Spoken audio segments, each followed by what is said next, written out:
आता पुण्यात्म्यांनो, जसं वेद आपण रुची ऋषींच्या कथेत पाहिलं मार्कंडेय पुराणात, की वेदामध्ये याला अविद्या म्हटलं आहे या कर्मकांडाला.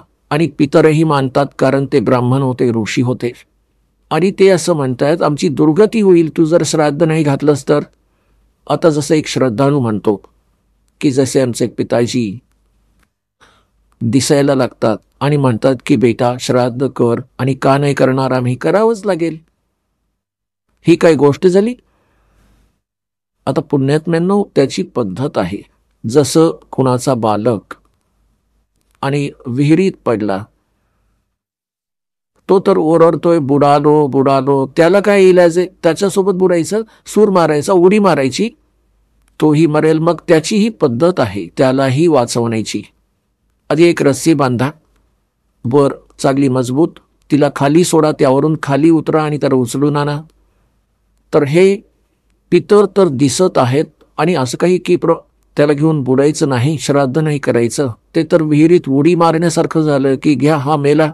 त्यासाठी ही रस्सी आहे जी दास तुम्हाला देईल. ही सद्भक्ती करा, हा अशा प्रकारे दानधर्म करा, आणि ते भूत पितर या सगळ्यांचा उद्धार आपोआप होत जाईल. हे आपण वाचलं सुद्धा. कारण की सत्साधक हे भक्त आहेत. इथे लाखो योगी येऊन जेवतात एका महिन्यामध्ये. हां, मग तो एक जण जेवला तर इतका लाभ सांगतायत. तर हे तत्वज्ञान आणि शास्त्र अनुकूल साधना यानं आपलंही कल्याण होईल आणि आपल्या पितरांचंही. आता जसं आपण आत्ता ऐकलं की वेदामध्ये याला मूर्खांची साधना म्हटलंय, जे अगदी बरोबर आहे. तर वेद काय आहेत, ते परमात्म्याचं विधान आहे, ते परमात्म्याचा आदेश आहेत. आणि जे आपल्या पुराणात जे लिहिलं आहे ते पितरांचं वा ब्रह्माजींचा, किंवा ती मदालसा किंवा ती कोण होती पहा, आणि तिचंच म्हणणं खरं मानून सगळेजण कर्म करायला लागले. आणि हा कुणा अन्य ऋषींचा दिलेला आदेश आहे, याचं पालन आपण नाही करायचं.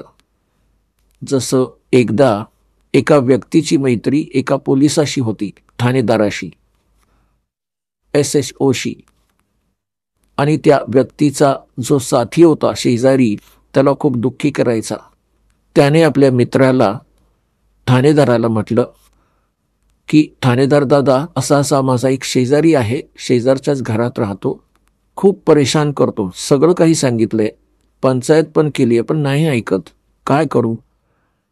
आता ठाणेदार म्हणाले की मार काठी त्याच्या डोक्यात, मी बघतो. ठाणेदाराच्या आदेशाला मानून त्याची आज्ञा पाळली. त्यानं असा विचार केला की आता हा काय ते सांभाळून घेईल. त्यानं आपल्या शेजाऱ्याशी त्यानं भांडण केलं, हाणामारी झाली, त्याच्या डोक्यात काठी बसली, मेला तो शेजारी. आता तो SHO तिथला प्रभारी होता, तो त्याला घेऊन आला पकडून, तुरुंगात टाकलं आणि त्याला मृत्यूदंड मिळाला. आता राजाचं विधान होतं की कुणाच्या डोक्यात लाठी बसून मेला तर त्याची शिक्षा होती मृत्यू. आता ते विधान तोडलं त्या व्यक्तीने. आपला मित्र एका अधिकाऱ्याच्या आज्ञेचं पालन केलं, ज्यामुळे राजाचं विधान तुटलं आणि तो दंडित झाला. अशाच प्रकारे पुराणात जे आदेश लिहिले आहेत, आदेश आहेत ते ठाणेदाराचे समजा या पुराणात, आणि वेदात संविधान समजा भगवानाचं संविधान असं तोडलं असल्या ठाणेदाराच्या सांगण्यावरून, पुराणात किंवा या नकली धर्मगुरूंच्या सांगण्यावरून, या शास्त्रविरुद्ध साधना सांगणाऱ्या आचार्यांच्या, शंकराचार्यांच्या आदेशांवरून आपण जर क्रिया केल्या तर आपण दंडितच होऊ, आपण पितरच होऊ, म्हणजे मरणाची शिक्षा मरणाचीच मिळेल. तर अशी चूक तर आपण नाही करायची बाबा, आणि करूही नका. आपण ऐकत होता जगद्गुरु तत्वदर्शी संत रामपालजी महाराज यांचे मंगल प्रवचन, ज्यांच्या शुभ आशीर्वादाने संपूर्ण विश्वामध्ये 500 पेक्षा जास्त नामदीक्षा केंद्र आहेत, जिथे निशुल्क नामदीक्षा दिली जाते.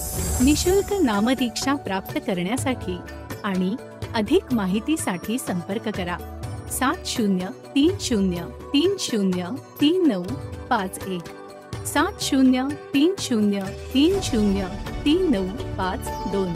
अद्वितीय आध्यात्मिक ज्ञान वाचण्यासाठी, पाहण्यासाठी आणि ऐकण्यासाठी संत रामपालजी महाराज ॲप अवश्य डाउनलोड करा किंवा आमची वेबसाईट www.jagatgururampalji.org वर विजिट करा. आम्हाला सोशल मीडियावर फॉलो करा. सर्व पवित्र धर्मांच्या पवित्र शास्त्रांवर आधारित प्रमाणित अनमोल पुस्तक ज्ञानगंगा किंवा जगण्याचा मार्ग यापैकी कोणतेही एक पुस्तक निशुल्क मागवण्यासाठी आपण आम्हाला आपले पूर्ण नाव, पूर्ण पत्ता, पिनकोड आणि फोन नंबर सह लिहून 7030303951 किंवा 7030303952 या नंबरवर SMS करू शकता किंवा 7030303950 या नंबरवर व्हॉट्सअप देखील करू शकता.